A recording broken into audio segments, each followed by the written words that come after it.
ഇന്ന് രാവിലത്തേക്ക് ഇഡ്ഡലിയാണ് കേട്ടോ. കറിയായിട്ട് ഇന്നലത്തെ സാമ്പാർ ഇരിപ്പുണ്ട്. അതിപ്പോൾ ഒന്ന് നീട്ടി. അപ്പോൾ ഇന്നത്തേക്ക് ഇഡ്ഡലി സാമ്പാറാക്കി. അപ്പോഴത്തേക്ക് ക്ഷയിച്ചുകൊണ്ട് പോകേണ്ട നേരമായി. അപ്പോഴാണ് ഓർത്തത്, ദൈവമേ ഷർട്ട് തേച്ചിട്ടില്ലെന്ന്. വേഗം പോയി തേപ്പൊട്ടിയെടുത്ത് ഓണാക്കി ഷർട്ടൊക്കെ തേച്ച്. എമിലൂടെ എൻ്റെ കൂടെ ഉണ്ട് കേട്ടോ, എൻ്റെ ഇളയ മോനെ. അവിടെ കട്ടിലുമേലി എന്നോട് ഓരോരോ കിന്നാരം പറഞ്ഞുകൊണ്ടിരിക്കുന്നത്.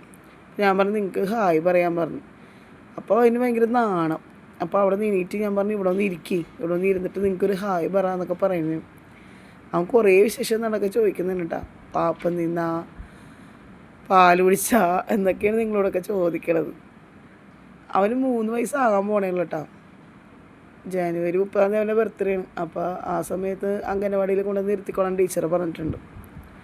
മൂത്ത ആൾ പോയി, അവന് എക്സാമാണ്, ഇന്ന് 2ാമത്തെ എക്സാമാണ് കേട്ടോ.